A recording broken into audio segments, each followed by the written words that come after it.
2026 சட்டப்பேரவைத் தேர்தலில் விறுவிறுப்பாக நடைபெற்று நிறைவடைந்த நிலையில் அரசியல் கட்சித் தலைவர்கள் மற்றும் சினிமா பிரபலங்கள் ஆர்வத்துடன் வாக்கு செலுத்தினர்.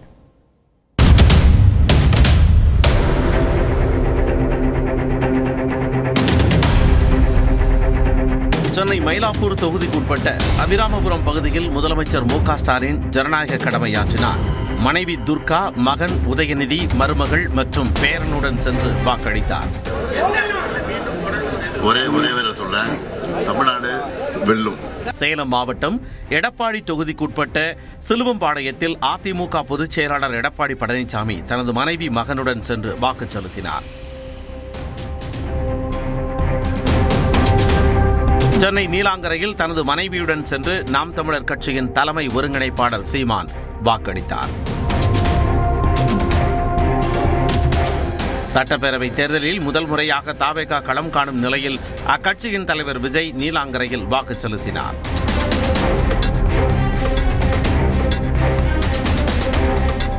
திமுக எம்பி கனிமொழி, அமைச்சர்கள் துரைமுருகன், சேகர்பாபு, சபாநாயகர் அப்பாவு உள்ளிட்டோர் ஜனநாயக கடமையாற்றினர். சென்னை கோயம்பேட்டில் மத்திய இணையமைச்சர் எல் முருகன், தாம்பரத்தை அடுத்த மணிமங்கலத்தில் தமிழ்நாடு காங்கிரஸ் கமிட்டி தலைவர் செல்வ பெருந்தகை, விருகம்பாக்கத்தில் தேமுதிக பொதுச் செயலாளர் பிரேமலதா, சென்னை தி நகரில் பாமக தலைவர் அன்புமணி ஆகியோர் வாக்கு செலுத்தினர்.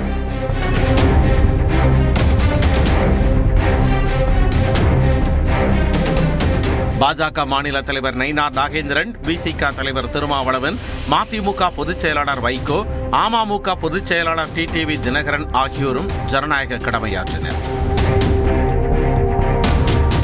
தேனி பெரியகுளத்தில் ஓ பன்னீர்செல்வம், கோவை பீடமேட்டில் அண்ணாமலை வாக்கு செலுத்தினர். திரை பிரபலங்களும் ஆர்வமுடன் தங்கள் ஜனநாயக கடமையாற்றினர். சென்னை கோபாலபுரம் ஸ்டெல்லா மேரிஸ் கல்லூரியில் மகள் சௌந்தர்யாவுடன் நடிகர் ரஜினிகாந்த் வாக்களித்தார்.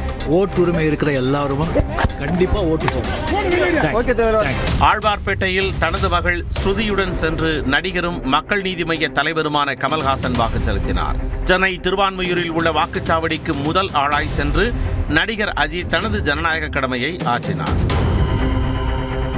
விருகம்பாக்கத்தில் மனைவியுடன் சென்று நடிகர் சிவகார்த்திகேயன் வாக்கு செலுத்தினார். நீங்க அரசியல்ல தலையிடலைன்னா அரசியல் உங்க வாழ்க்கையில தலையிடும்னு புரட்சியாளர் லெனின் சொல்றாரு. அப்ப நம்ம அரசியல்ல தலையிடுறதுக்கான மிகப்பெரிய வாய்ப்பு, ஆயுதம் வாக்களிக்கிறது. சென்னை தி நகரில் மனைவி ஜோதிகாவுடன் சூர்யா, ஆழ்வார்பேட்டையில் தனுஷ், தியாகராய நகரில் சிலம்பரசன், கீழ்ப்பாக்கத்தில் விஜய சேதுபதி ஆகியோர் ஜனநாயக கடமையாற்றினர். பெசன் நகரில் விக்ரம், தி நகரில் கார்த்தி, விருகம்பாக்கத்தில் வடிவேலு, மதுரவாயலில் சூரி ஆகியோரும் ஆர்வமுடன் வாக்கு செலுத்தினர். எத்தனை பேர் ஓட்டு இருக்கு சொல்ல 16 வயசு இருக்கு, 14 வயசு இருக்கு. மெச்சூரிட்டியானவங்களுக்கு அவங்க தெரியும். மெச்சூரிட்டி இல்லாதவங்களுக்கு நம்ம சின்ன பிள்ளை இருப்பாங்க. 17 வயசு பிள்ளைங்க கத்துறான், 12 வயசு பிள்ளைங்க கத்துறான், அடைய என் பேரன் கூட கத்தான், எல்லாம் கத்தத்தான் செய்வாங்க. இசையமைப்பாளர்கள் இளையராஜா, அனிருத், ஜிவி பிரகாஷ் ஆகியோர் ஜனநாயக கடமையாற்றினர். கோடம்பாக்கத்தில் கவிஞர் வைரமுத்து வாக்களித்தார். சென்னை ஆழ்வார்பேட்டையில் நடிகை திரிஷா ஜனநாயக கடமையாற்றினார். பின்னர் தனது இன்ஸ்டாகிராம் கணக்கில் விஜயுடன் இணைந்து நடித்திருந்த கில்லி படத்தில் இருந்து அர்ஜுனர் வில்லு பாடலை ஸ்டேட்டஸாக வைத்திருந்தது வைரலானது.